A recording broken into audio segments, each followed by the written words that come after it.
What about collaborations? Because I see you take your time and picking out the fabrics and things like that. You're high on quality. So is it the same process when you talk about the collaborations that you're going to associate your brand with? Yeah. Um, and what's interesting to me, I've seen you do collaborations from just a versatile group of brands. You'll do like a Puma, but then you guys did a brand in Sao Paulo as well, right? Hmm. So, Yeah. what's the thought process behind that? I mean, honestly, I'm just I'm open to collaborating with people that again that can let us bring something fresh to the world. Like it doesn't really make sense for uh you and me to team up if we do the same thing because we're not really bringing anything new. Like yeah, we can put our logos on the same garment and that's cool, but um it doesn't bring anything fresh to the world. As far as like collaborations with I really try to I really try to collaborate with companies and brands that specialize in things that we don't specialize in. Mm, So like Ryder Sandal out of Brazil, like this was 2018. We had obviously no footwear experience at that time. That was our first footwear project, but they made a product that we still get asked about to this day. And I've since tried to launch another one with them like multiple times that just cannot get them to respond. So clearly we didn't do a good enough job for them. But so we're just making our own now. Um, but Puma's another one where we first worked with the company Greenhouse, who was owned by Foot Locker. okay, I And remember that. Greenhouse came to us and said, here's a list of 20 brands that you could pick from, and we'll go pitch the collab to those brands for you, which we will then produce and sell on Greenhouse and Foot Locker.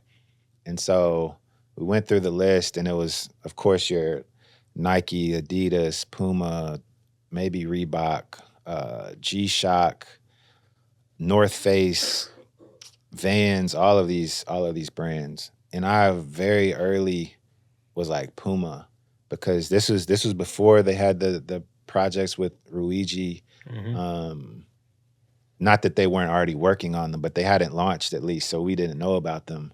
Um, and I was like, Puma to me makes sense because they're probably going to let us take more of a risk.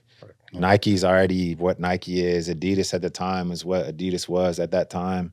Um, and I felt like Puma was the one that was gonna let us like really go in and try to like do something fun and cool. And my partners at the time were kind of like not. Some of them were just kind of like, nah, I'm not really feeling Puma.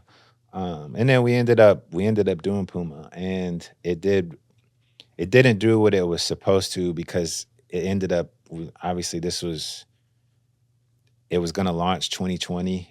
And obviously we know what happened in 2020, Okay. so it didn't it didn't do what it was supposed to do, but it still did enough for Puma to be like, "Yo, we loved working with you. We want to do something like specifically with you, like uh externally from Greenhouse. Like Greenhouse will still get access to it, but we're like they were like, we want to do something with Diet." And so we came back and did something different. But so with that one, it was a project that um, they they saw they saw that they could use our energy to better their energy for their brand as well. And so that's one thing that we look for in these collabs. Same with Saucony.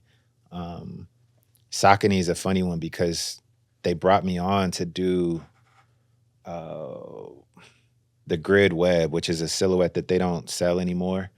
And I had one of the cleanest grid web designs, and we were sampling it. I have a few samples still, but when I went to Boston to meet with them, they showed me the Endorphin Pro, which is their marathon shoe. When I saw it, I'm like, "Yo, you got to let me run this."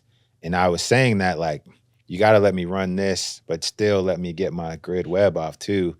We ended up shifting so much to the Endorphin Pro that they ended up kind of just canceling their grid web Mm. department altogether. But that was again another one. Nobody was really doing uh, performance footwear from like a streetwear Yeah. Yeah. perspective. So again, another example of just trying to do something different that not everybody's doing. And we probably were a few years before everybody, and we kind of missed the big peak of the wave. But at least when people look back, they'll see a history of like, yo, like everything he's saying, they did Yeah. ahead of everybody else. So